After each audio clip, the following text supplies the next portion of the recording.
Welcome back to Unapologetic Me. If you're anything like me, you've probably had this thought recently. How do I stay relevant in a world that's changing so quickly? AI is everywhere. Students are wondering what to study. Professionals are wondering if their jobs are safe. Founders even are wondering whether every company now has to become an AI company. But today's guest has spent over 25 years studying one thing technology still can't fully explain: human behavior. Kapel Malhotra is the founder and managing director of Total Solutions Group, which has built one of Asia's largest human intelligence and mystery audit networks, helping businesses understand not just what customers do, but why they do it. He's also the managing partner at Viapar Capital, where he works very closely with the founders, helping them scale across borders while building businesses grounded in trust, governance, and long term thinking. While preparing for this conversation, one sentence of his has stayed with me: technology processes information, human intelligence creates context. And I thought that's the conversation we need to have right now. On that note, Kapil, I'm so excited and welcome to Unapologetic Me. Thank you, Ekta. Fully excited and a happy Independence Day to you and to all our viewers today. Looking forward, Jai Hind. Jai Hind. On that note, all right, I actually don't want to start with your story. I want to start with your belief because I think that's what makes this conversation interesting. Imagine we fast forward 10 years. AI has become significantly smarter than it is today. What's the one thing humans will still do better? So, AI or any other technology over the next 10 years is definitely going to go to a next level. Who knows, we might be able to teleport as well, right? Hmm. It's going to be very interesting. But I think one thing that will always, remain or go ahead from a human to human perspective, I think that would be trust and relationships. Um, I think there's no technology that can take that away. So for me, the underlying word is trusted relationships. All right, let me ask you here, what makes you so certain about it? You know, we've seen the era of telegrams, not the app, but telegraphs and telegrams at one point of time. And I think what has always withstood anything that has come through, whether it's been a human catastrophe like COVID or a technology that has challenged where we are, whether it's nuclear or different forms that we're seeing today. I think the human resilience has always topped it, right? We do watch movies like The Terminator and other stuff as well, but let's give it to the human beings. Hmm. We will survive and we will grow. All right. Do you think that's something that technology can eventually replicate, or is there something fundamentally different about human experience? The best thing about humans is that they're so unpredictable, right? We Yeah. always have a different morning. We love to have conversations with different people. We react differently. We condition ourselves. We learn, we unlearn, we relearn. Um, so that element is always going to remain. We look at world leaders, we look at musicians, we look at sports people, we look at our neighbors, we look at ourselves. Uh, and we are, in terms of the food chain species, I think in terms of intelligence, I think we're in the top, right? Hmm. And I think as we progress in life over the next decade or century, it'll be intriguing to see that how does the human intelligence, emotion, and other variables, how do those move ahead? And I think that it's going to be an interesting curve, but some fundamentals will always remain the same, Ekta. Hmm. And whether technologies move in whatever direction. So that's a little bit of my thought process here. Yeah. I think that almost led me to the next question, which I want to ask, which is where do you think human judgment becomes more valuable as AI becomes more powerful? Now, time and again, we keep talking about AI, but I think this question has its own relevance. So I want to hear your thoughts on this. When I did my chartered accountancy a couple of decades ago, at that time, these accounting softwares were not in place. So Hmm. it was the intellect where, you could do mathematics and accounting, you could do things on a paper ledger. And then when these accounting softwares came in place, a lot of people realized that your math in the accounting is not that relevant anymore. Hmm. And you were able to weave in technology. And I also remember some CAs at that point of time saying, I know we like to do it the old style. But then they also moved because Yeah. it was not the demand, but it was the capacity at which you wanted to operate and the capability. It's like a calculator. Why wouldn't Yeah. you use it? So technologies have brought in so much where we as individuals and human beings are using that. But coming to the context of what you're saying in terms of judgment, Yeah. human beings have that innate ability, despite AI and something telling you to do something, you might still not do it. For example, we recently entered into a term sheet with a startup Hmm. where when you run through the numbers and put it on any platform, it might tell you not to do that deal, right? Hmm. But we still did, right? Okay. And we did it because of the trust. We did it because something that we believed in. Yeah, So we're actually. technology No, no, go on, go on. would, yeah, algorithms and technologies and AI would say, pass, let this deal pass. Yeah. And we've done this many times in the past as well. Hmm. So you talked about judgment. Now, judgment is something that is based on a gut, is based on your experience. It's also based on the future lens that you can see, right? And I believe that there's no technology that can think the way that you think as an individual or a group of.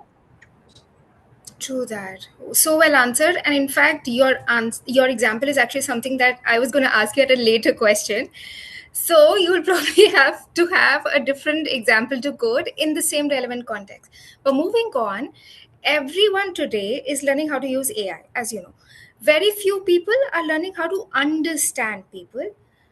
Who do you think wins over the next 20 years? The person who knows how to use the best technology or the person who understands humans better? It's a pretty clear answer. I think your question answers the question, but think it in such a way if you can weave in both, Yeah. right? Imagine if you want to do it at a larger scale. Hmm. Imagine if you want to do it with more variables.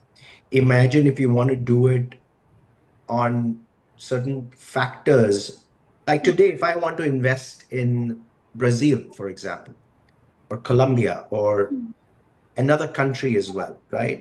I've not stayed there for 20 years, so my instincts are not developed to understand behavior and culture. Yet I can use technology to filter a lot of perspectives, right? And put that together. So 20 years hence, I think 20 years is far beyond Ekta. In 20 years, where would you be and where would I be is something that it's going Yeah. to be very, right? Maybe your podcast you'd be airing in Mars or someone somewhere else, but God Oh, knows. yeah. God knows. But I think the important thing is the blend. How are you going to use technology towards human decision making and intelligence? So it's Yeah. not who is going to win, that person or those people or that organization or that group or community is going to win who embraces technology, uses it in a way, and makes it advantageous to people at a large scale. Hmm. Cool. Now, talking about the explanation that you just gave, and also you're so good with examples, I want to ask, can you think of a real example from your own journey where understanding people mattered more than having an understanding for better technology? Has that surpassed the need of knowing the process than knowing the person more? As a premier human intelligence company where we do mystery audits or mystery shopping, what are we looking out here? We're evaluating human behavior, we're evaluating what happens on the ground. And I'm going to come to your question in the form of a story or in the form of an incident or in the form of something that happened with one of our clients. Okay. So what we have, Ekta, is that when we do a mystery visit, the idea is to create a checklist basis the SOP, the standard operating procedure. Now, this is in the case of, let's say, a company that is into the movie theater business, right? So you need to go to the box office, you have your ticket, or you buy it online, you have your QR code, you walk into the cinema, there are popcorn and Pepsis and colas that are being sold, and then you go into the auditorium, sometimes it's 3D, sometimes it's 4D, enjoying the movie. So the questionnaire, if you look at how it's built, it says that whether you were greeted, whether certain things happened, and all of that. So you answer that in yes and no's.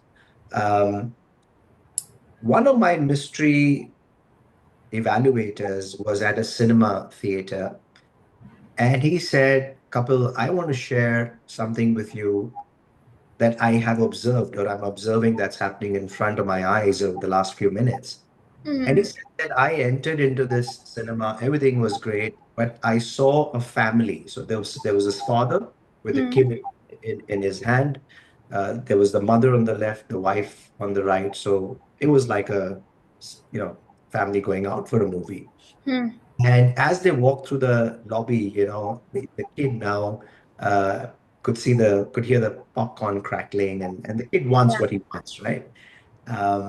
So he says, "Dad, I want to buy mujhe bhi leke do," or whatever. So the father is trying to get the situation managed. Oh, let's drop Dadi inside. And then, so while this is going on, this commotion is going on, and the kid is being the kid, there's this usher, one of the staff members, who walks up. So the usher says, "Let me get you to the auditorium, and I'll get the mother and the wife seated. You can carry on and help your kid buy whatever he wants to. So can you tell me your Audi number or whatever?"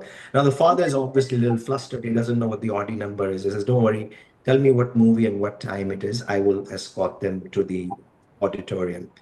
So now this father gets a little relaxed and he says, "Okay, that's fine." And this usher says that, "You know what I'll do? I'll take them up the stairs, and on the right hand side, I'll make them seated. By that time, when you come, you can go and sit on the exact seat." Oh, wow. So within a minute, this guy comes back and he says, "Sir, I've seated them on seat number maybe H1 and H2. And tell me what you're looking for. What would you like to buy? Maybe I can just, order it for you, and I'll bring it to your seat as well." Right?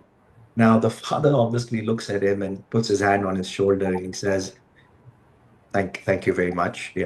And my mystery evaluator is observing all of this. Hmm. It's not happening to him. It's Hmm. happening to someone else. Hmm. And he shares this with me in the form of a note as well, and he sends me a voice note. Hmm. I share that with the CEO of this cinema brand. Yeah.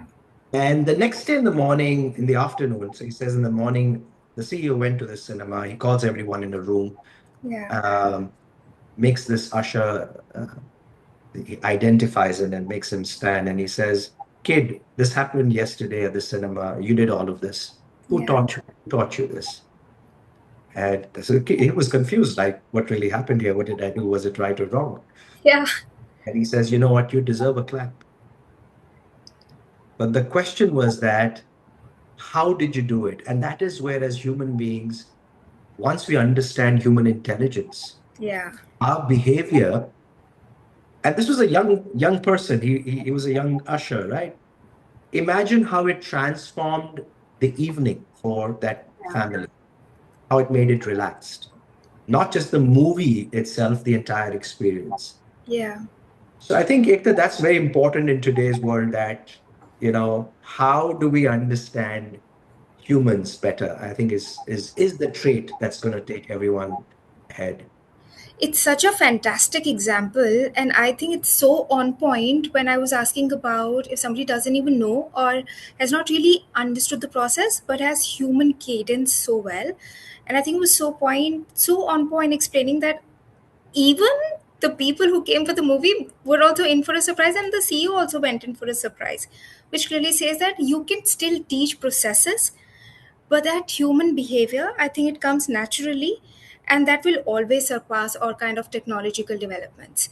um, Interesting story. And it makes me think about something that you've said I found particularly powerful.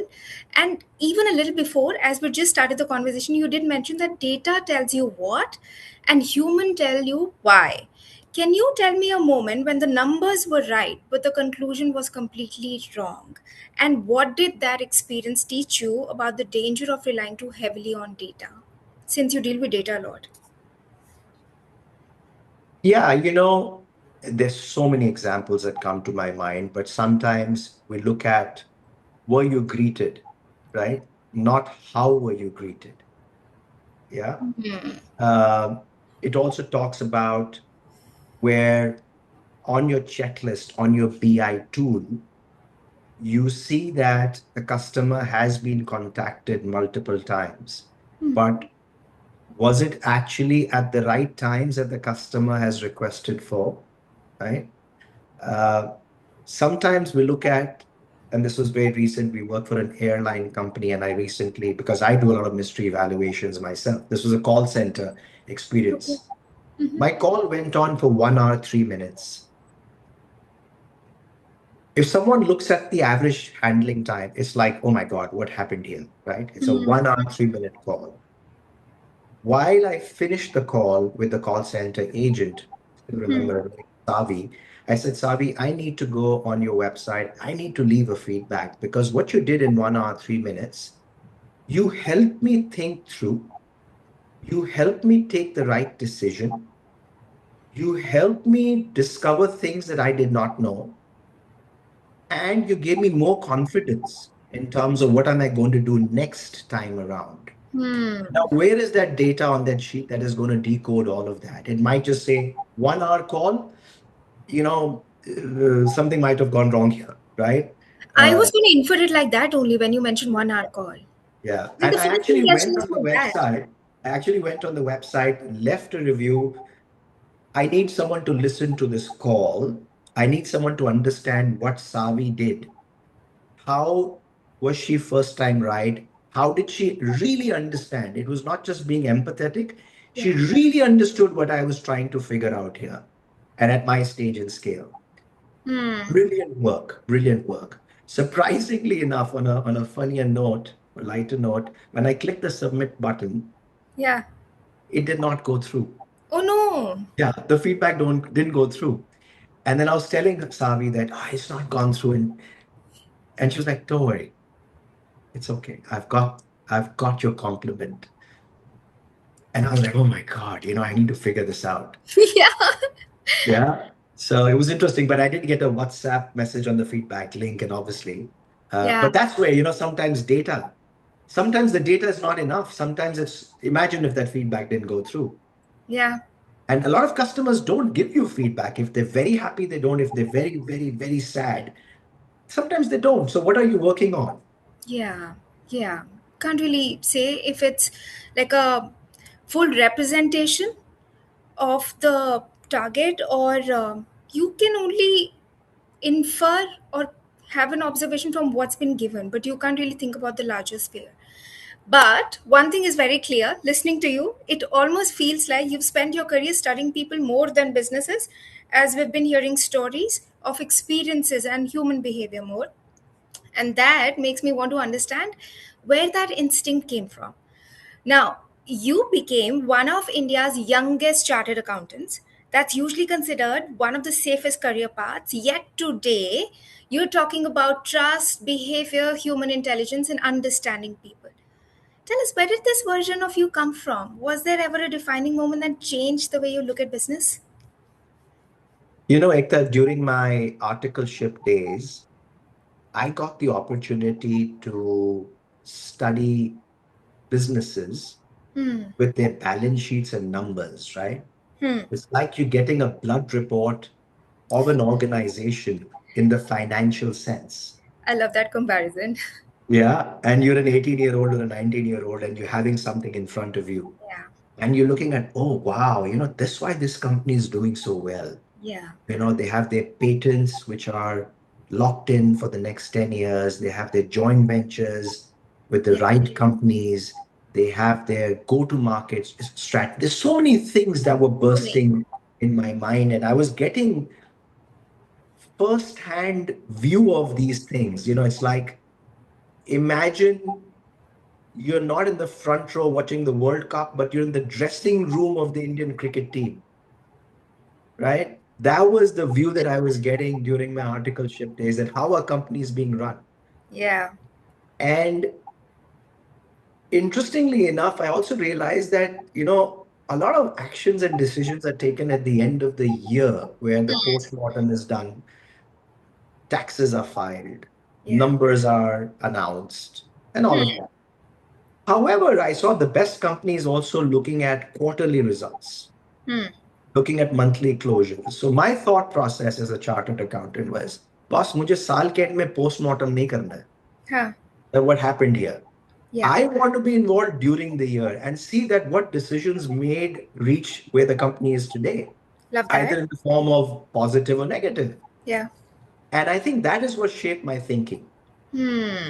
And it gave me that view, as I said, that dressing room view of knowing what was going on. And it it really, really, really fired up my brain in so many ways. And it taught me so many mistakes that people made, or so many risks that people took. Yeah. But more importantly, what decisions did they take post taking those risks, which helped me take some of those myself. So I never thought of becoming a chartered accountant, signing the balance sheet at the end of the year, which is a very important Yeah. job. I thought of what can I do during the year with those blood reports to ensure that that company doesn't die. I don't want to do a post-mortem. I want to work with them. So I have a question for all of that experience that you were building while chartered accountancy and all of that. I'm sure there must be one such incident where you probably would have realized that the numbers were only telling half of the story, and there's so much more that goes behind the numbers, which has not been communicated through financials. Can you Yeah, I think of think, any? yeah, because as we were doing internal audits and we were sitting, as I said, in the room, and the next quarter results were being announced, Yeah. we saw that, okay, this company is now getting pressured from the market, the other competitors that are coming their way, right? Now the CEO, the marketing head, the CFO are taking decisions. Mm-hmm. And now they're taking a decision of acquiring another company in the market. Hmm. Or they are thinking of diversifying their product range, Hmm. or they're looking at doing a joint venture in another market. So if you see literally, this is Yeah. like a chessboard, right? And there's a lot riding on it. It's not whether it's a $1 million company or $100 million company or a $10 billion company.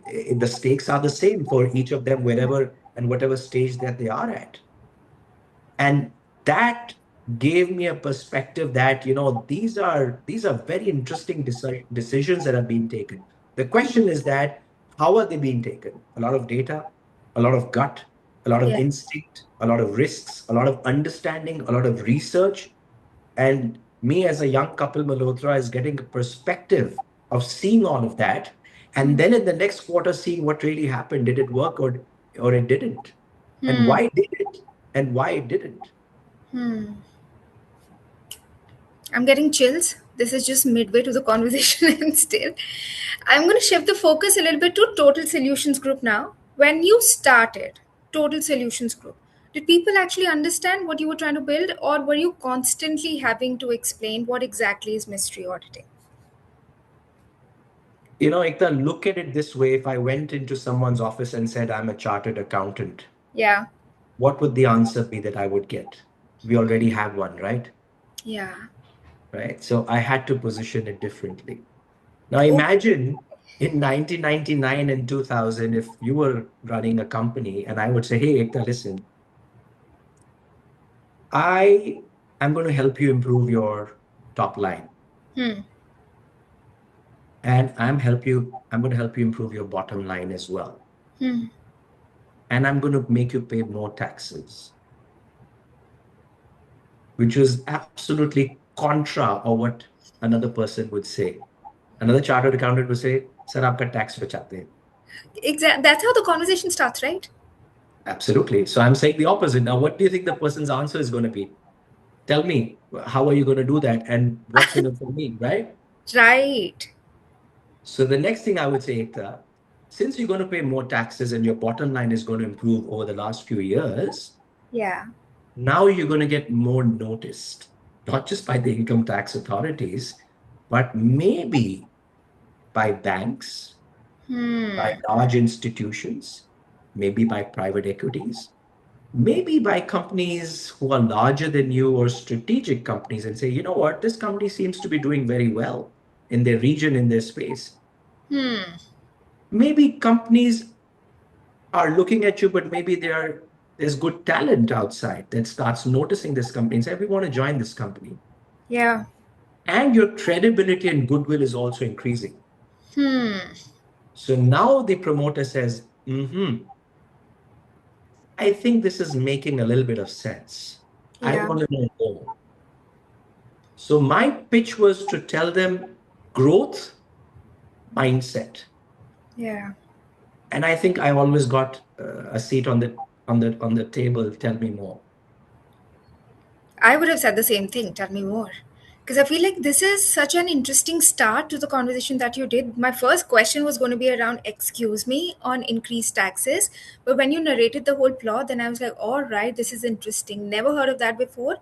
You've got me completely hooked onto the conversation now. Thank you. Following up, when did you realize that it's not the mystery audit company that you're building, but you're really building a human intelligence company? When was that realization? No, it didn't happen early on. I think uh, what we started doing, because the next question was, okay, boss, you're going to help me increase my taxes. How are you Yeah. going to do it? How are my sales going to improve? So let's say at that cinema brand or that coffee brand or that airline or that retail brand, um, I would tell them that the North Star here is to ensure that you first retain your customers. That means you need to ensure that your customer experience is top notch, Hmm. right? And you need to measure and monitor it. It Hmm. can't be by fluke, it has to be by design, right? Second is once you put that measurement in place of your existing customers, you need to get more customers. So you need to attract more customers. What is your USP and what is your edge? Hmm. Okay, you know what you're doing. Do you know what competitors are doing? Yeah. Do you know what other brands are doing around you? And do you know what customers really feel about you? Hmm. And the most important part, there are people in your organization who are running all of this. If through our mystery evaluations, we're able to identify the heroes in your system, Hmm.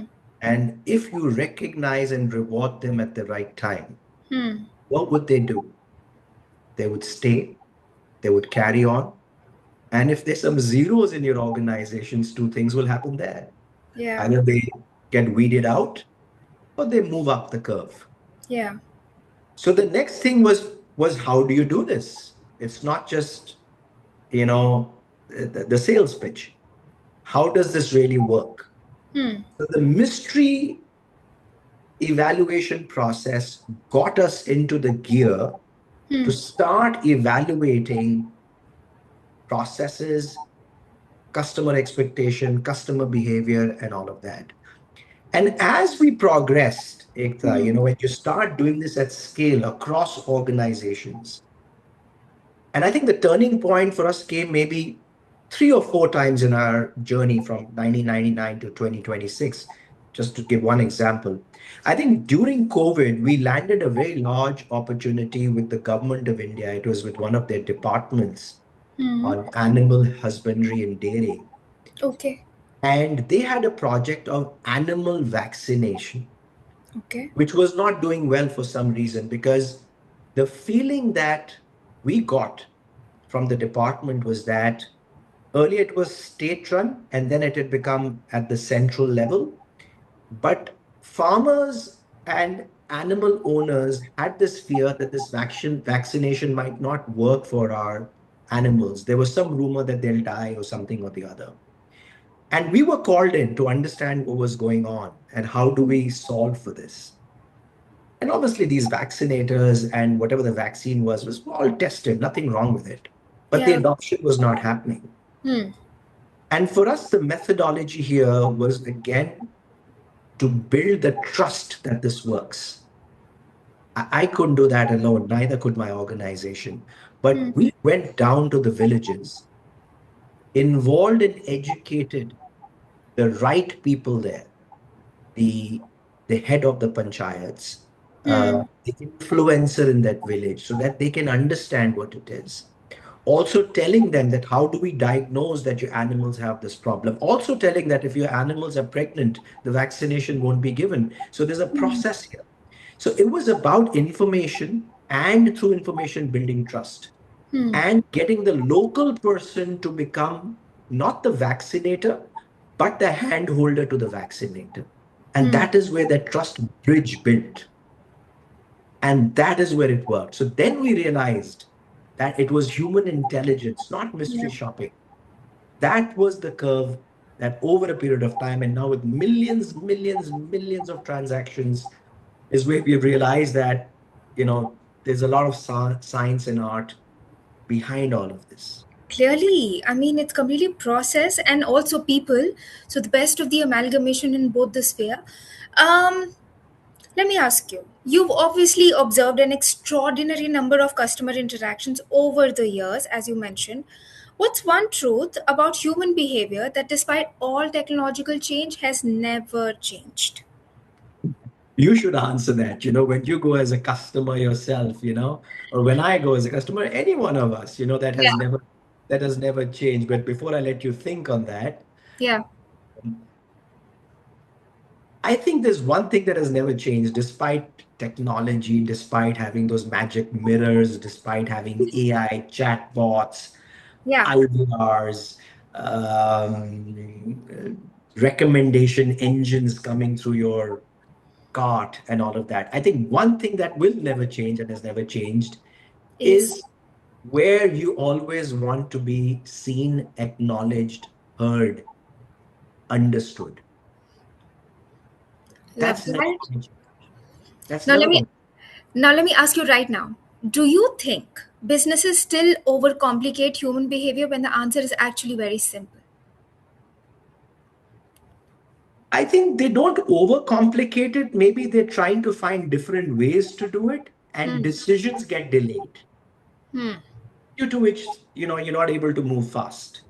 So it's not about overcomplications. It's about being decisive. Hmm. And the fundamentals, Ekta, if you just bring it down again, what did I say? Every customer wants to be heard, seen, Yeah. and acknowledged. You want to go and buy a pair of glasses for yourself? You need some assistance. You Yeah. need to be acknowledged, you need to be seen. When I was on that call for 1 hour, 3 minutes, what happened on that call? I was heard very carefully, right? I needed that. So, despite technologies, and imagine if AI is listening to all of that, that's fine. That's fine. I Hmm. have no problem with technology. Hmm. But every customer 100 years ago, now, and 100 years from now, I think that denominator is not going to change. You need to Hmm. be understood, you need to be heard, you need to be listened to, you need to be seen. Um, that's going to remain the same. But did you have an answer for yourself, putting you on the That's, spot? I probably would have said the same thing. Like I think heard was one of the thing, but then I was also trying to think a little bit more, which is like being addressed, which I think is probably covered in heard only.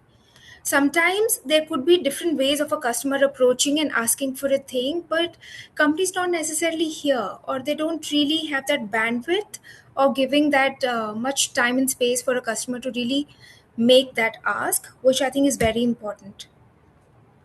As I said, human intelligence, as much as you decode it, you understand more, right? It is a little Yeah. complicated, but for us, we think it is pretty simple as Yeah. long as you understand the key basis on how a human being thinks.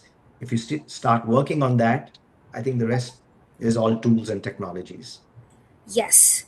Now, ever since we've started talking, throughout the conversation, there are two themes which are coming. One, we spoke about growth, And the other thing which has been more present in your words has been trust. And I find that particularly interesting because trust sounds soft, but you're talking about it as a serious business advantage. Now, why do you believe trust is becoming one of the most competitive advantages a company can have? Because there's no structure and there's no recipe and there's no technology that can create trust. Ekta. There is no recipe for it, right? Trust is something that, as we say, takes time to build, and you can erode it within minutes as well. But the good thing is that you can build it again. And I don't think it's about technology. It's about your promise. It's about your commitment. It's also Yeah. about owning up when you made a mistake and acknowledging it and saying, yes, I made a mistake. Does that build trust as against me saying it wasn't my mistake? Yeah, I think obviously it does. If you own it up, I mean, I think people have far, especially your customers, will have far more appreciation for the fact because there is authenticity in it. Accepting is the first step. Now, doing about it, whatever comes later, but at least you've done the first step, so it gets established. But let me ask you, do companies underestimate trust because it's difficult to measure? What do you think? No, I don't think they underestimate trust at all. I think they just need to invest more, because trust is something that is always going to be continuous and you need to keep on investing in it. And how do you do that? You first invest in your people. You trust your Mhm. people, right? You don't just give them targets and measure and monitor and tell them this quarter was great or not. In my organization, or when you look at some large organizations, you normally see people, the vintage of them is, it carries on for a while. They make mistakes, but Yeah, you still trust them, right? You trust them, hmm. right? वो गलती करना और गलत करने में बहुत फर्क है, Yeah, right? So I think if that trust culture is built in an organization, imagine when you're the head of the army and there's a skirmish that is happening, you're trusting your soldiers. yeah, You might give them the best weapons. We trust our armies, we trust our forces, right? We trust our leaders, right? And yeah. hopefully we continue to trust the leaders across the globe or wherever that they are in our family, Hopefully. in our society as well. Imagine if that element goes out. I Yeah. have $100 million on my table. I'm ready to do a deal. I don't trust the person in front of me. Yeah. The metrics say go ahead. And I think we've heard so many cases where on paper things look sharp, but it's just that inkling or the gut which says that I can't really trust, and there you go, the deal's off. So you're very right in saying, but I also want to know, and I don't know what answer do you have to this, but can someone actually measure trust? You can't really measure trust, right? You can feel it You can feel it, yeah. Hmm. and you can earn it. You can, yeah. You can surely do earn it, but you can feel it. True. All right. Let's say I walked into a company today. Now, what are the three signs that would tell me this company is quietly losing people's trust? I think Hmm. if they're having too many complaints, for instance, I'm talking from a customer lens again. Let's say if you see too many complaints that are coming, Okay. and if you see the response, which is a little wishy-washy, Yeah. where you're not accepting, you're not acknowledging, you're not resolving, you're not owning up. I think that's one sign Hmm. that tells you that, things are falling through the fingers. Yeah. Also, if you see exodus in the organization where a lot of people are leaving the company as well, Okay. right? Um, at various levels, could be at the higher Hmm. levels, could be at any level. And we've seen this in the past in the news, or we observe it as well. Yeah. I think that's another telltale Hmm. sign as well. Um, and what else? Yeah, I think maybe the third uh, could be that you're not moving with times. Again, very interesting. We're working with a client. So the client came up with a brief that automation and AI, coming to our first set of questions, they said that we have a team of X number of people. Yeah. AI and automation is coming in. how do we handle it? So it's not Yeah. about Ekta, you and me as individuals handling it, as an organization under the challenge and the threat of AI, Mm-hmm. which could annihilate a workforce. Hmm. Our first response to this was, guys, listen, let's tilt this question. Can I improve productivity and efficiency of every individual using automation and AI and technology and amplify this? Hmm. So now these set of X number of people that you have, you're actually not downsizing. Hmm. You're actually amplifying their work. You're leveraging on technology. Hmm. And as the CEO of that company, when we spoke to him, he said, thank God, I'm under threat. And so is my team. It's like one of those movies, Up in the Air where George Clooney is firing people. His job was to go and fire people, right? Yes. Yeah. Yeah. Now imagine you saying, you know what? With the same number of people, I'm going to do a 3x or a 30x. Can I do that? It changes the entire equation. And interestingly, that's the conversation that we had with our team yesterday, pre-independence. We were talking about independence of the mind, the thought, the vision, and all of that. Ooh, okay. Now, of all the 3 points that you mentioned, which of those signs do leaders usually notice really late, in your opinion? Uh, that organizations take late, or I mean, just Yeah, trying to understand. just like leaders who sitting at the Yeah. top who have the ability to take decisions, which of the three would you say that gets identified really late? Well, I think the identification is like if you're not feeling well, that means you have a fever or something or the other. So it's not that you don't know. Yeah, In between the conversation, you talked about how complicated things get. yeah, So that is where I think leaders do understand it, right? I just think it's the reaction that sometimes is delayed, yeah. right? And I think Everyone's that's watching the where, story. yeah, No, I was just adding to your conversation saying that everyone's watching the story, but like you said, it's just the reaction, response time that sometimes like jeopardizes the entire situation. So maybe that could be it. Bringing your focus to tough decision making. Tell me what's one decision you've seen a founder make that looked brilliant in the short term, but actually really destroyed the business later. I think if you look at running the marathon at full speed Yes. right in the beginning, as if it's a 100-meter dash, Yeah. which means that you're trying to hit the numbers for the quarter Yeah. because you're investors or peer pressure, whatever. But what are you doing? You're not building the culture, right? You're not building something which is sustainable. You can't run a marathon with the speed of a 100-meter dash. Hmm. You need to pace yourself. And that is where organizations sometimes just fall through. They don't Hmm. continue. So I've seen a lot of founders trying to run that marathon too fast in the beginning, Hmm. and then they just run out of steam. And they might meet their quarterly numbers or yearly numbers as well. But you know what? You haven't earned it. You've not done it the right way. Yeah. Think Do you you think? do, yeah, think you do it in a way that is fully, fundamentally correct. You Yeah. might not reach the target, but you're on for the next few years.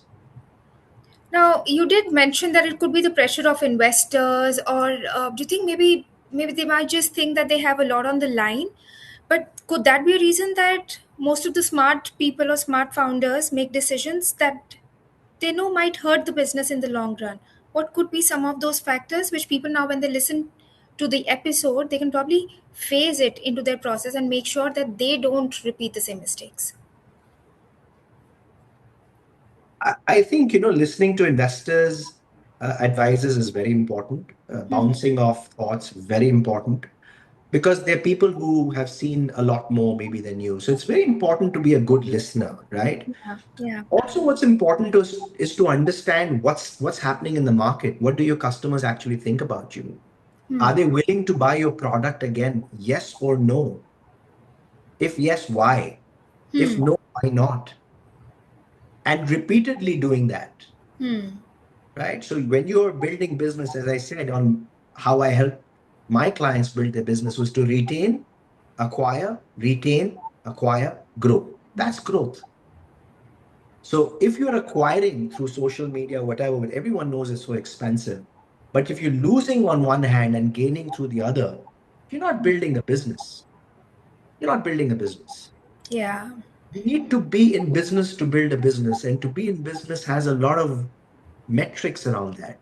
Hmm. If every company got funding, and if that was the only variable that would make you survive, then how come so many companies, despite funding, have failed? Yeah. Try to answer that. Valid point. Bringing your focus to business chakras. While reading about your work, I came across something that really stood out for me, which is business chakras. And honestly, I thought that's a very unusual way of thinking about business. Or probably for me, because it was like something new which I'd heard for the first time.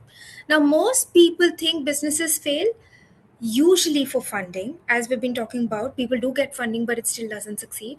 You believe businesses can fail because something much deeper. It could be that they're out of alignment. Help me understand this concept of business chakras. Okay, so this was a few years ago when I was called for a keynote, and I was from India as the only speaker amongst the international conclave. Okay. And I was very intrigued in terms of what should I present that also has a good purpose Hmm. along with profit for a business, and how is it done, right? And I think in India, we've always seen that there's a lot of I, me, and my, but we Yeah. also see that a lot of organizations work towards their team, their employees, which is you, yours, and ours. And once they reach to a particular stage in their innings, they start thinking about they, them, and theirs, which means they start contributing to the society. And I think we as Indians, whether we're young or as we grow, we always look at doing something in the neighborhood, doing some charity, helping someone out. There's always that element, Yeah. right? And I try to make this sound not philosophical, but Hmm. how do I weave it into a business model, right? And it was starting with the root chakra, which is all about survival, because at that time, you're not going to help out people. It's about you stuck in the muddy waters. You need to save yourself. It's like you Yeah. started your startup. You need to get out of the woods here, right? Hmm. But as you grow, you start understanding, you start looking around, you start innovating, you start becoming creative, you start doing research and development. It's not just cut, copy, paste. You Yeah. start doing better. You start looking at making an impact. You start looking at helping other businesses by combining supply chains, by bringing economies of scale, by collaborating, by doing joint ventures, right? And by doing things at a much larger level, right? Hmm. And that is what the chakras are all about. You move towards oneness in one way. So I don't believe it's a spiritual or a philosophical theory. It is the same thing that happens in business life cycle, right? Hmm. And I just try to decode it in a more Indian way, in a more Hmm. understandable way. And interestingly, when I put it across in that conference, uh, I think everyone understood and agreed it, and they said this is just the way businesses should be done. But I think the only element that I really wanted to hammer at the end was that businesses are looked at in a very ruthless way. It's Yeah. like love and war doesn't matter, everything is fair. No, it's Hmm. not. Businesses, profits, Hmm. numbers. Well, there's much more to that. There's also purpose. Yeah. And no one can disagree with that, is what I feel. No one can disagree with that. Now, love that explanation, but tell me something. If I introduce to a founder today, could Yeah. you tell me within 10 minutes which chakra their business is struggling with? Yeah, with my magic glasses, I can maybe. Uh, Okay, in your observation, for so many yes. years of meeting with founders, spending time understanding the way they operate and how they think, which one do founders really struggle the most with? And if there has been, with what has been their blind spot in that case? You know, as an entrepreneur myself and as a believer in entrepreneurs, right, I feel that there's a clear distinction to be made in founders Yeah. between self-belief and ego. Okay, yes. And I Yeah, think that explains what I'm saying. yeah. All right. That was a very short answer. I was expecting really long, maybe a story, but that was like very crisp. So let me ask you this way. You did mention that business has this, people look at business in a more ruthless manner, but now they're changing the whole trajectory. People have started talking about purpose as well. In a world which is cutthroat, having competition, can a business become successful without losing its soul? And there's a follow up alongside, which is how does a founder already know when that is happening? Uh, if you're taking care of your team members, Hmm. that's the first start. Oh, If you're delivering more than what you're being paid for, is the second point. okay. If you are impacting people around you in the form of capability and capacity, that's the third step. And if you're able to elevate your own conscious Hmm. and implement certain things on the ground and not wondering about how will I do it and se farak kya padega, Hmm. then you've started making a positive change yourself. Hmm. And I think as leaders, it doesn't mean that you have to be an entrepreneur. You could be a leader in an organization as a team member. You could be a leader as a guard or a cleaner in a company who's mopping floors because you do it in a particular way that doesn't allow germs to spread, right? So you're Yeah. being true and honest to yourself. So I think that's where the value systems come in. And as an organization, are there value systems built? There is a mission statement, there's a vision, and all of that. Are there value systems built?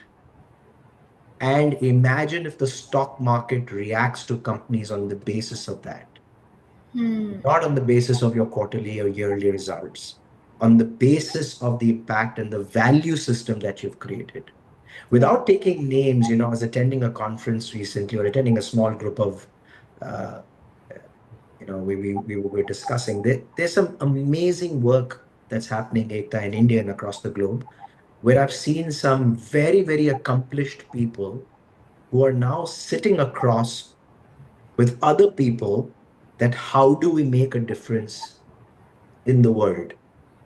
You look at companies like Arvind Eye Care, or you look at the Akshay Patra midday meal system, or you look at all these companies, which might not be the stock market darlings or the headline making companies on the newspapers. Yeah. But I think these are the ones that are creating the right trends. At least someone is doing that. Yeah. Now imagine out of 100 companies or the top 500 companies on the stock market or globally, imagine if 95% have those value systems in place. Hmm. I think it's going to change the way business is being done.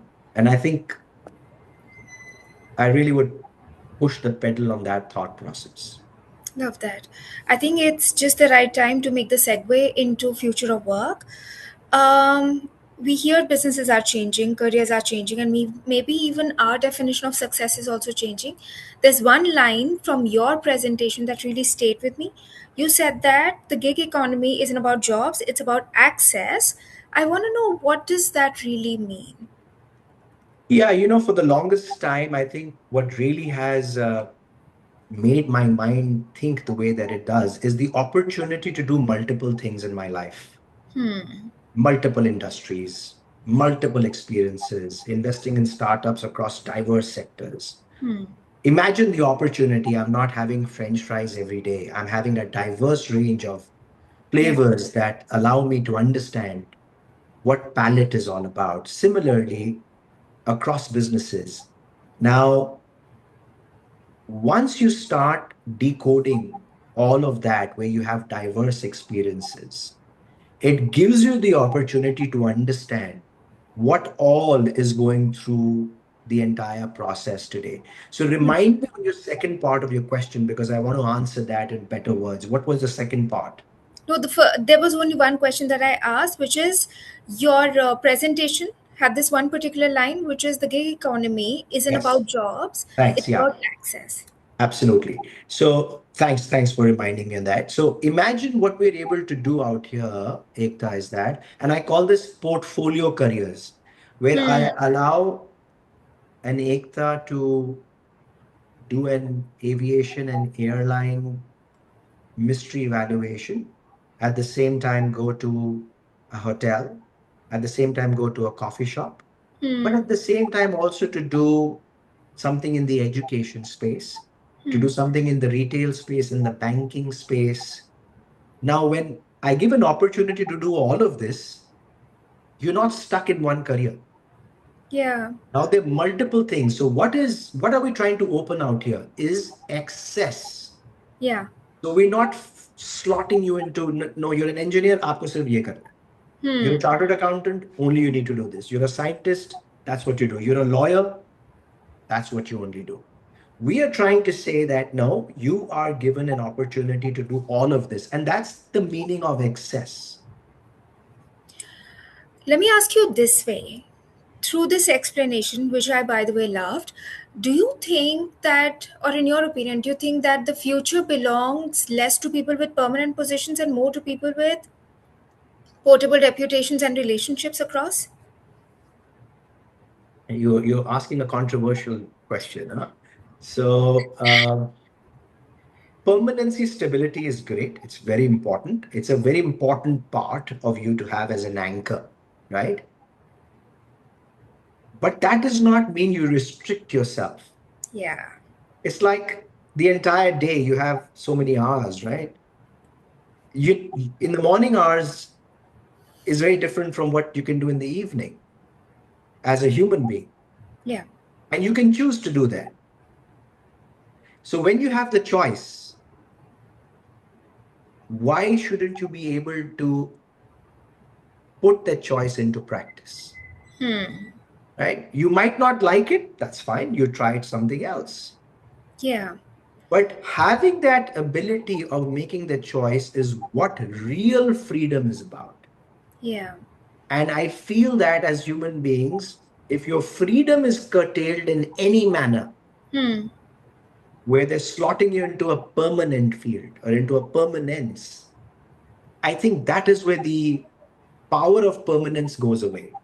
Yeah. I kind of agree with you because I feel like the more you try and box somebody into one particular industry or one particular stream, it kind of reduces their worldview, limits their ideas, and maybe they realize that there's a better world outside of that box, which probably was a possibility before.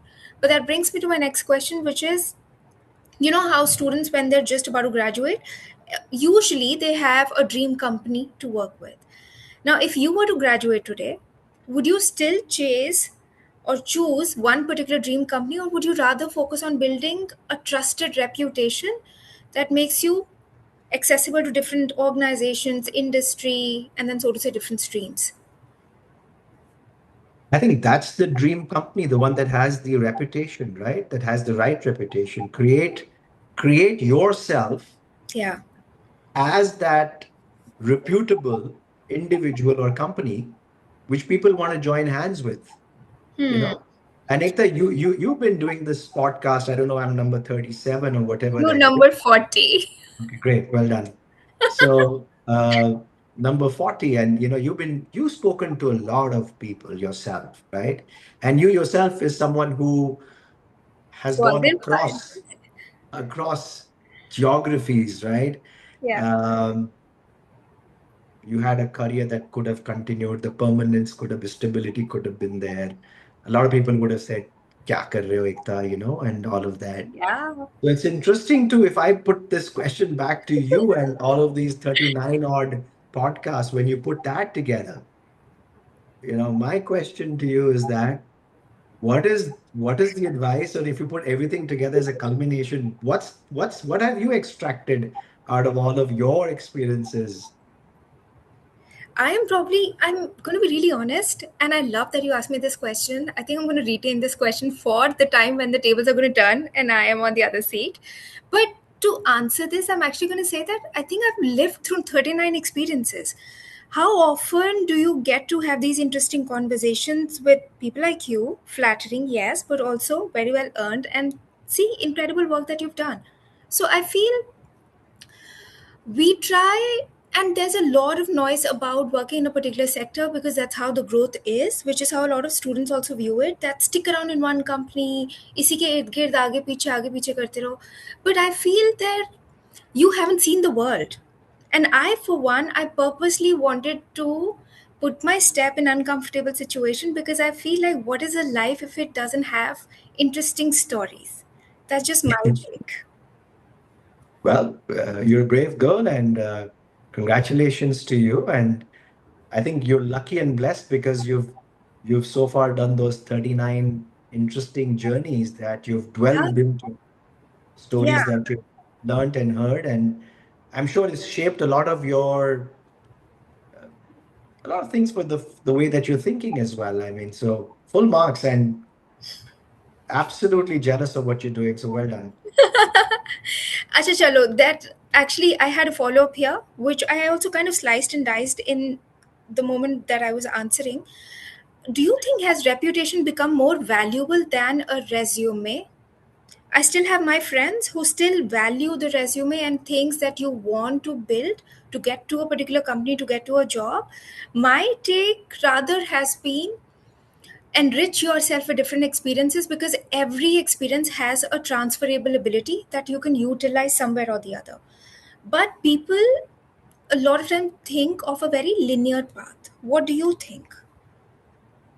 Okay, so let's look at it this way, that as you said, the resume or Yeah, the reputation. reputation. Yeah, or the reputation. See, reputation is something that takes time to build, right? As a 21-year-old, 25-year-old, 30-year-old, uh, how do you build that reputation, right? You're not in newspapers, you're not being covered in journals and all of that, right? But when you sit across for a meal or an interview with someone, you have your resume in your hand, but you're also putting across your reputation. Yeah, Because the other person is asking a set of questions. There's an obvious strength, weakness question, right? yeah. Yeah. Now, that question is never going to go out of vogue. You might say, oh, I used to really love those questions, by the way. yeah, because it puts you in the spot. And a lot of people try to answer their weakness in the form of a strength, right? Yeah. Yeah. So those are cliched ones. But there are people who honestly own up and tell Yeah. how vulnerable they are, the mistakes that they made, what did they learn out of it. Now, what are they doing out here? They're putting across a reputation for themselves. Hmm. And they're telling that if something like this happens, if I'm hired in this company, this is what happened with me next last time, and I messed up a bit, but I've learned out of it. So what is the reputation that I'm getting about this person? This person is honest. Honest, yes. This person And has that owned he up. owns up. Yeah. This person has learned, Yeah. right? Instead of someone giving me an answer that, this is my weakness, but this becomes my strength. I mean, I understand that. I understand that, right? So your resume is built out of all these experiences Yeah. that is building your reputation. Hmm. Nicely answered. Love that really. Okay. Let me ask you this.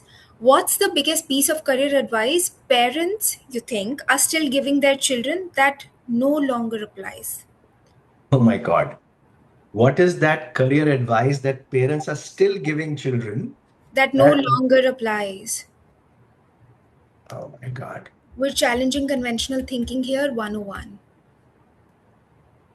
Yeah, I'm a parent of two children, so I give them a lot of advice. Oh my But God, yeah, I put you in a tough spot right now. yeah. But I'll tell you the advice that I gave to my daughter when she was doing her law. So Now, I don't try told, and justify कि I was thinking right and ऐसा होता है, but you know the question? yeah, yeah, yeah. Yeah. So I think one advice that I gave to my daughter when she signed up for a course in law, when she Yeah. went to study, I told her, I said, Omia, after 3 years, when you tell me I've completed my law,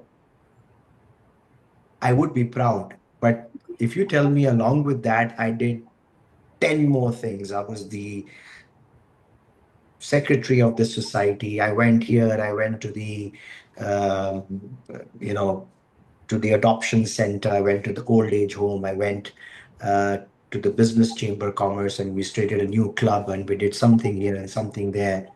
So the wrong advice would have been just only focus on your studies. Yeah.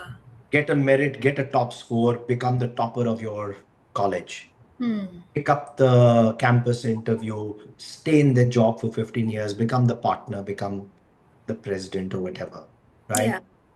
On the other hand, no, well, you have a great voice. You should definitely do some gigs. See if your singing thing can also carry on in life. It will give you a different dimension altogether. And Yeah. it's not that it's going to take away your degree. Maybe it will add a different flavor of how you advise people as a lawyer. Yeah. So the beaten path might not be the only advice. Find your own. I should actually talk to your daughter and actually check were all these the point of advices that he gave you when you were really opting for law, or was it different? And then what has she done with the singing part? Did she actually do that or not? You should. You'll be good. Topic for the next discussion. Okay, imagine someone watching this is a 23-year-old. They're Yeah. overwhelmed, AI is changing everything, and they don't know what skills to build. They don't know whether the career that they've chosen will even exist 10 years from now. What would you tell them? And if you could just say three particular skills that you think are critically important to be built for the next decade, what would they be? So I think as trying Ekta times are at the moment, they are very dynamic, very fluid. Kal kya hone wala, is my degree even going to be relevant? Yeah, Like law as a degree, is it even going to work, in the next 5 or 10 years? God knows, right? I think the first thing I would tell them, the first advice I would tell them is relax. Relax as in, don't get overwhelmed by all of this noise yeah, that's going on. Try to tune into the signal. Try to understand a little more about yourself. It's like when you're stuck on the middle of a mountain, you don't know whether you want to go up or you want to go down. You're stuck. yeah, And you know what? If there's an avalanche coming your way, you really can't do too much, right? So the only thing that you have to do is to have the hope. I'm not talking about the three skills. I'm talking about an important trait. You need to have the hope in these times or in any time, yeah, right? And that's what I would tell every young 23-year-old, or even to myself when I was 20s, in my 20s. Don't let the hope go out. And the yeah, rest of the skills I mean, you'll figure out. That's fashion, you know. You'll come through those. But yeah, keep the hope. Um, the other thing I would say, as someone famously said, keep walking. I think that's the best thing. Not yeah. only does it burn calories, but what it also does is that it You takes figure you out from, your path. yeah, it takes you from one place to the other. Yeah, yeah, Keep yeah. walking, keep walking. So hope, don't let that go. Keep walking, very, very important. Yeah. And I think that's it. Yeah, I mean, I just feel like, and I was talking to my friend, I think last night, and we were just saying that such interesting times that we're living in. Like, there is so much of a possibility of whichever stream one wants to go. Like, all you need is just get clarity of whichever stream. And even if nobody in your family has done it, or you do not have a precedent that you can follow, you can always start from scratch. But I think all of that comes with time. And like you said, first of all, calm yourself down. The world is not ending. And then once you're calm and you have your senses and you can breathe, that's when you sit down and analyze the strengths that you really, really have, which distinguishes you from the rest. And then comes a lot of other opportunities that you can dig and explore and then create a life out of it, right? Spot on. And as I said, you don't need to get married only to one idea for the rest of your life or one Yes. job. You should do more. You should do as much as you feel like. Yeah. Why should you just say, no, that's the thing I'm going to do for the next 25 years? You can do that, but you can do a lot of other things along with that. Yeah, a lot of others. All right, we've talked about businesses, we've talked about technology, talked about careers too. But throughout this conversation, like I said, one word keeps coming back, which is trust. And now I want to talk about where that came for you. Who taught you trust? Let me ask, was it your parents, a mentor, a particular experience, or did life teach you the hard way? What is the background story? Yeah, I think all of that, to be honest, Ekta. I mean, it usually starts with your parents, right? That's how it starts. And I think with my mother, I think, we had uh, a very interesting upbringing. And I think what my mom told me was to trust in myself, but also not to ruin the trust with others, how valuable it was. I think one thing that I always really, really value that if I've given someone time or if I've given someone a commitment, come what may, I will always find a way to hold that, to ensure that I deliver. I don't want to break that trust. It's very important, right? Um, the other thing I would say is that yes, your situations and all also teach you the value of trust. And Yeah, you see sometimes when you're standing on the crossroads and when you make those calls or you make those calls to some people, and then you see how many people actually trust you. yeah. It's good to One can count yeah. how many do, but it's not about them, it's about you. It's about you. It's actually about you. How many people are actually picking up and reaching out? Totally about you. Yeah. And that's a currency or that's a trait or that's something, as I mean, if you see the cornerstone of our conversation Yeah. has been that, Yeah. has been your trusted networks, your trusted not how many people you know, your trusted networks, Yeah. your trusted conversations that you have with people. I remember having a conversation with a client the other day, and they were like, couple this, that, whatever we need, XYZ, and so many questions. And I gave them an advice, and they said, you know what? That means that we're not going to engage you at the moment because you've told us to fix a few things Hmm. before we come back to total solutions and we come back to you. That means that you're actually not getting business from us now. And maybe you may not get business from us ever because we might not reach to that stage. Hmm. And I was like, yeah, but I'm going to give you the right advice, right? It doesn't matter. Hmm. I don't want to just grab a deal because it's about money, right? Yeah. I think what I've earned right now is your trust. Yeah. This person might recommend me to someone and he might say, you know what? I trust Kapil. Yeah. Take his advice. I'm in that business. These are the things that not many think, that it's not instant money, but long lasting relationships that develop through the trust that breeds over a period of time. That's the real currency. True that. All right, tell me, have you ever trusted a wrong person? And what did that experience change about the way you lead today? Well, you have to trust people whenever you're dealing with them, right? Uh, are you going to have 10 on 10 experiences every time? Not necessarily. Definitely not, right?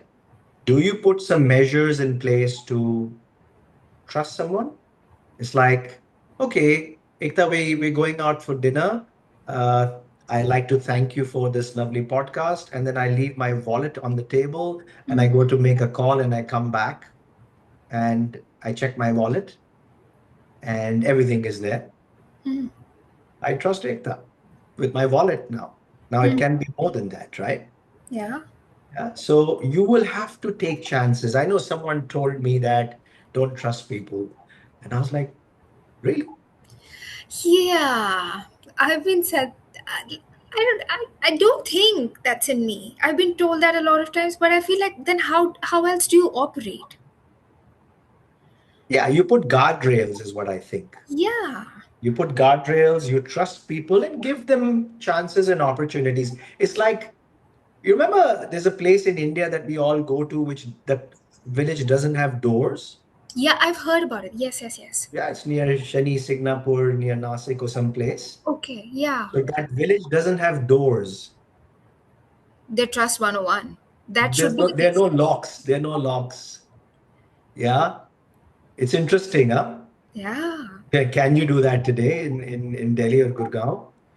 I don't think so. No way. No way, Nor right? should anybody also. We don't only have doors and locks, Cameras installed.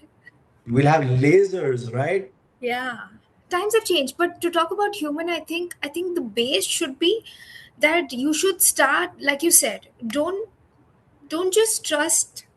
Like, you should have the guardrails. You cannot be naive, but then you should also not have this understanding or the fundamental that says do not trust anybody. I don't think that's a right ideology,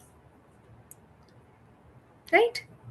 Let's say if there is an equation that makes every world leader trust each other. You know what I'm saying in today's world, right? Where everyone is having a war everywhere. Imagine if there's something that is done not on a piece of paper as an agreement. It's a tacit trust. And Hmm. I'll tell you, in India, a lot of businesses are done that way. Hmm. आपने बोल दिया आपकी जुबान की कीमत है. Look at how trading was done pre all these eras that we live in. Yeah. I mean, Right? also the families used to operate like that, right? The grandparents and grandparents, उनका भी ऐसे ही तो होता था. This is how it all started, and then we went into trade and all of that. So I agree, times have changed, but for somebody to have an understanding that you should not trust people and always stand at the edge of the rope, I don't think that's a good understanding. But when you're getting into business, have I mean, I think your relationship on its own will take time and you will learn through experiences in terms of where that person stands and how much amount of trust can you put into that relationship. Yeah, absolutely. I think despite the situation and experiences that I've had where trust has not been honored, Hmm. it doesn't stop me from trusting people. Yeah. It doesn't make me too wary about things as well. I just maybe would look at a method, or I would look at, as I said, more ways to ensure that either of us do not betray trust. Yeah. Right? Look at it as a slippery slope, but look at it if you really cement it well, Hmm. right? And imagine if you complete the journey. The Yeah. rewards are great. Yeah. Yeah. It's always, like we say, it's always good to have a hopeful side of life, like the positive frame of mind, and obviously know your ways around it. Let me ask you next question. You're clearly an example of an ambitious person. You've said so many things, you've such an accomplished personality. Has ambition ever cost you something that you didn't expect? Could be in the form of a relationship, peace, time, health, or something you thought you'd get back later but you didn't. I think that's a very, very important and deep question. And I think in our journeys, everyone would admit to something or the else that you sacrificed, right? Whether it has been worth it or not. Sometimes it is, sometimes it's not. I would say time, you lose on time with maybe you want to give more time to your parents, to your partner, to your children. Yes, I would have loved to give more time, but do I regret it? The answer is maybe a resounding no, because whatever time that we've had, we really, really worked on it, right?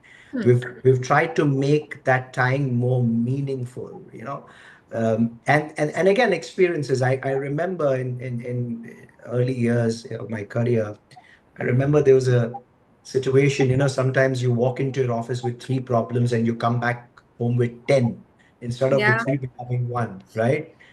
So the problems have compounded. yeah. And there was a situation where uh, the stage went on for longer than it was required to. So I was obviously coming home with a lot of weight on my shoulders, and it was showing. I would just go in my room, and then I was discussing with my wife, and the discussions kept on going on. ये चल रहा है, ये problem चल रही है, Yeah. client, whatever, cash flows, whatever, growth strategies, all that. So it maybe went on from more than it was required.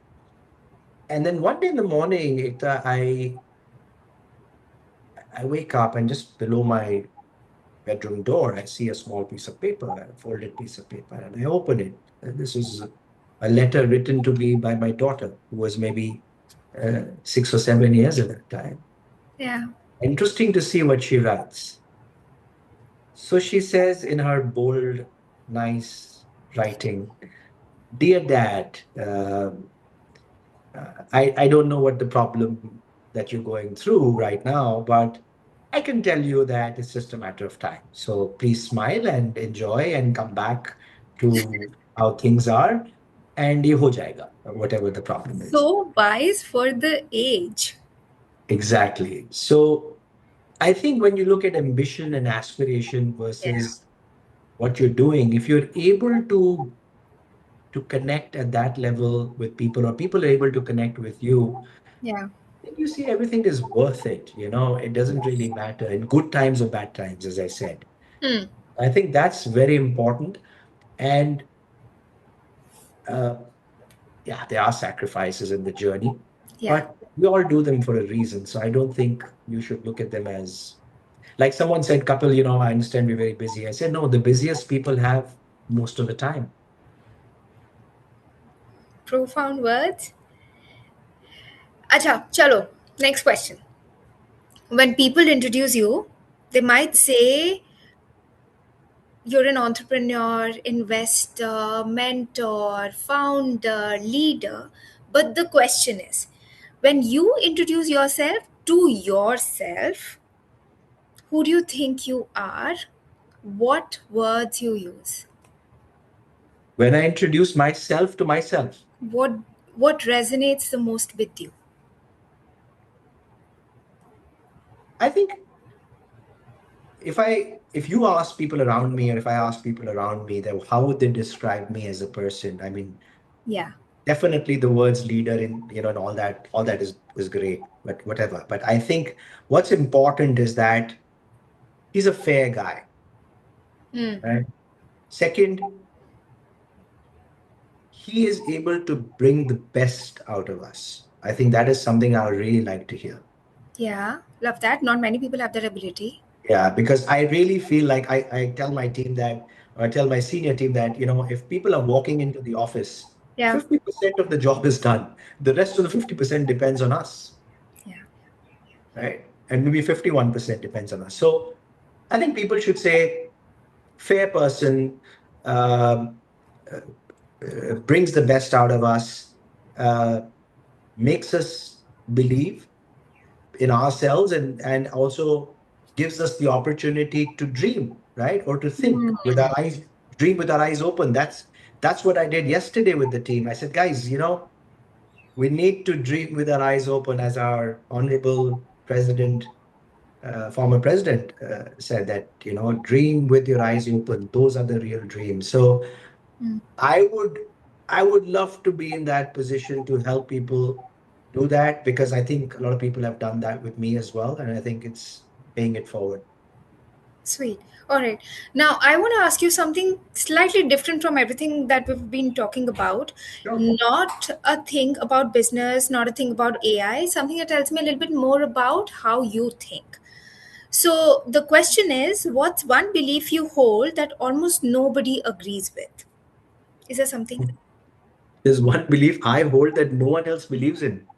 Yeah, that nobody agrees with, but you feel very strongly within yourself. Uh, I think I think that I think that everyone has the ability to do anything. Hmm. I see a lot of people saying नहीं ये नहीं हो सकता तुम ये नहीं कर सकते आप ये नहीं कर सकते वर्ल्ड में ये नहीं हो सकता this war Hmm. can't end that can't happen Yeah. this oh, so many things so being an eternal optimist sometimes is looked at you can't be over optimistic every time. I'm not Yeah. saying that. I'm not saying that. What I'm saying is that all of us have seen situations and circumstances, like even yesterday when I was talking about independence. Look at it this way: 1857, the uprising; 1942, the Quit India movement; 1947, we got independence, right? Yeah. Yeah. This is today's Independence Day. It was not those three trials that got us into independence. There would have been thousands Hmm. and thousands and thousands of small incidents in different parts of India that got crushed, that didn't allow to spread, and it didn't reach to that level. Otherwise, we would have gained independence maybe half a century ago, maybe a century ago. Yeah. And that's what I keep on telling people that we all need to believe in ourselves maybe a little more. When Hmm. we wake up in the morning, we need to believe in ourselves a dash more, Yeah. a little more than what it was yesterday, and move towards it as well. And Hmm. imagine if these 8 billion people do it in the right way. Oh my I'm God. Yeah. sounding very, very philosophical here, but a lot of people say, nahi, nahi, ye nahi hone wala, ye aise rahega, aise hi chalega, you know how we are, you know how India is, you know how the world is, you know how our leaders are, nothing is going to change. Well, I know it's difficult, right? But people have climbed the Mount Everest, right? People have reached the moon. So many good things also happen.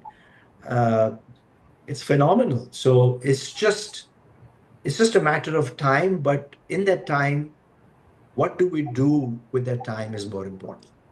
Yeah.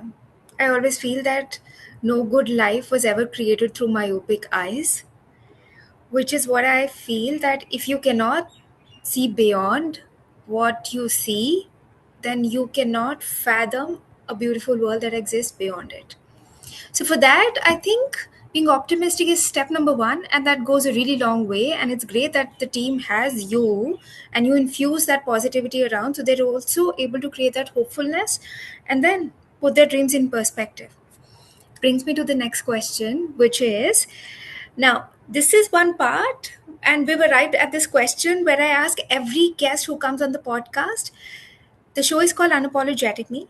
And I think that being unapologetic isn't necessarily about being loud. Sometimes it's just simply about being completely at ease with who you've become. So let me ask you, Kapil, at this point in time, what are you the most unapologetic about at this phase of life? I think I'm the most unapologetic about being honest. Okay. I'm most unapologetic about sharing what I think about what people are doing. At times, they might feel that, oh my God, right? You know, I'm most unapologetic about uh, what I do on a daily basis in terms of driving the business. I'm also very unapologetic about certain pursuits in life that I enjoy. Right Hmm. outside, there's a beautiful garden that I'm working on for the last 1 year. And Hmm. I love some of the flowers that are blooming at the moment. Okay. I'm also very unapologetic about how I give myself me time. Okay, of course. Yeah. Um, Unapologetic about traveling across the globe, which I shouldn't apologize, trying different food, experiencing different things, talking to different people. And why should I be apologetic about that? Yes. And yeah, I think I'm very thankful at the same moment for all these experiences. So One last one. Imagine tomorrow every title disappeared. Every company, investment, achievement, and the introduction, even let's say that the world, everything that people around you used to define you, all of that is gone. But if I ask, what is that one belief, value, or truth that would still define who you are? What would you say? I think in this entire conversation, we've used that word a lot, but maybe put it in one simple line. Yeah, Uh, a trusted guy, trust it.